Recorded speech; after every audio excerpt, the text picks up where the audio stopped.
What if I told you there are creatures hidden in the Bible, not angels, not demons, but something far stranger? Beings that were created by God, locked away, sealed in time, and almost completely forgotten until now. These are not just legends. They are recorded in ancient texts, whispers of monstrous fire, creatures that guard the throne of the Almighty, and spirits that roam desolate places. Why were they hidden? And what happens if they return? Today we unveil the 12 forbidden creatures God hid from the world. 1. The Seraphim, the burning ones. Before God's throne, not one, but many six-winged beings cry, "Holy, holy, holy." But these are not your average choir of angels. They are fire itself, living flame. The Hebrew word seraph literally means burning. According to Isaiah 6, when Isaiah saw them, he fell to the ground in terror. One of them took a coal from the altar and burned his lips, not to hurt him, but to purify him. These beings are so holy, they cover their faces and feet in God's presence. If they revealed their full glory, it would burn creation to ash.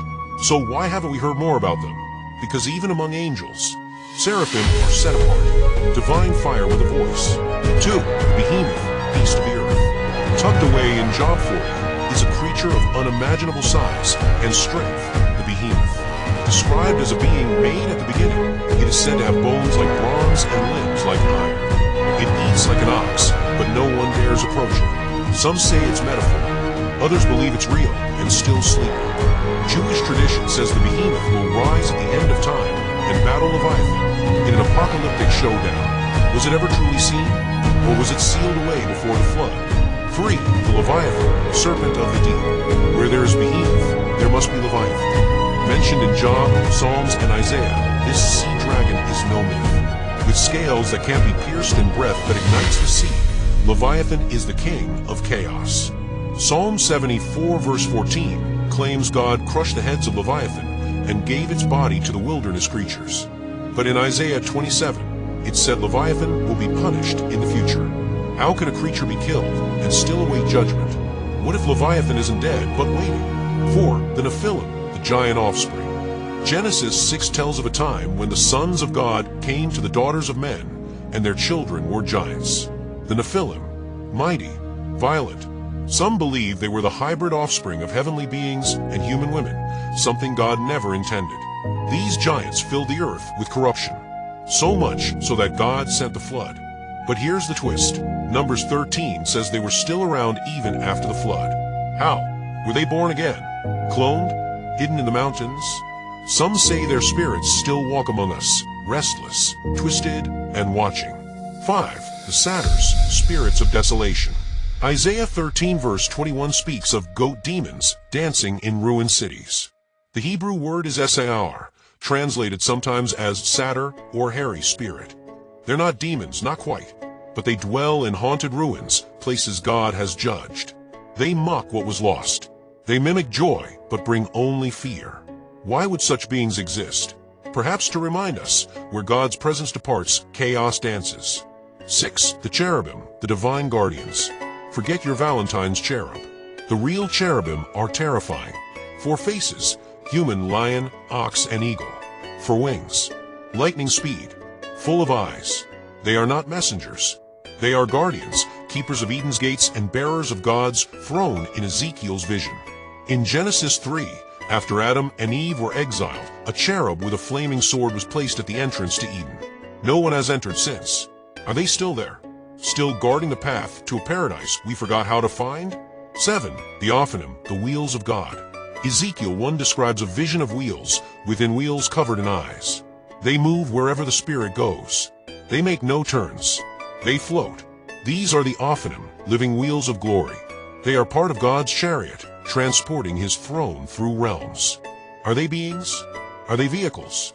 Or something between? Technology? Divinity? Both?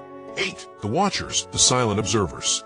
Mentioned in the book of Daniel and the book of Enoch, the Watchers are heavenly beings assigned to observe humanity. But some broke the rules. They descended to earth, taught forbidden knowledge, weapons, sorcery, secrets of heaven, and worse, they took human women and fathered the Nephilim. God imprisoned them, bound in chains in the abyss. Yet some believe the influence of the Watchers still lingers in myths of ancient gods, in sudden bursts of forbidden knowledge, in our dreams. Have the Watchers truly vanished, or do they watch still? 9. The Lilith, the night creature. Isaiah 34 verse 14 speaks of a screech owl, a night creature that finds a home in ruins. But the original Hebrew is Lilith. Ancient Jewish lore calls her Adam's first wife, before Eve, who refused to submit, fled Eden, and became something else. A spirit of the night, a mother of monsters, a whisperer in the darkness who haunts men's dreams and steals children. Banned, buried, demonized, but her name never vanished. Was she myth, or a warning? 10. The fiery flying serpent, the winged terror. In Isaiah 30 verse 6 and Numbers 21, we hear serpents, burning, flying, deadly. The Israelites were attacked by these beings in the wilderness. God told Moses to raise a bronze serpent, and only by looking at it could they be healed. Winged serpents appear in Egyptian, Sumerian, and Aztec mythology too. Coincidence? Or echo? Were these divine weapons? Guardian spirits? Or punishers? 11. The Ziz, the sky colossus. If behemoth rules the land and Leviathan the sea, Ziz commands the skies. A bird so vast, its wings darken the sun. Feathers like mountains, eyes like moons. Said to protect the earth from the sun's fury by shielding it with its wings. Not found in the Bible directly, but deeply embedded in Jewish tradition. Some say it appears only once every 1,000 years, as an omen. Could Ziz return in the end times to blot out the skies? 12. The living creatures, faces of the apocalypse. In Revelation 4, John sees 4 living creatures around God's throne. Each has a different face: lion, ox, man, and eagle. They are full of eyes. They never rest. They cry, "Holy, holy, holy." These are not metaphors. They are beings alive and eternally awake, worshiping, watching, waiting. What are they waiting for?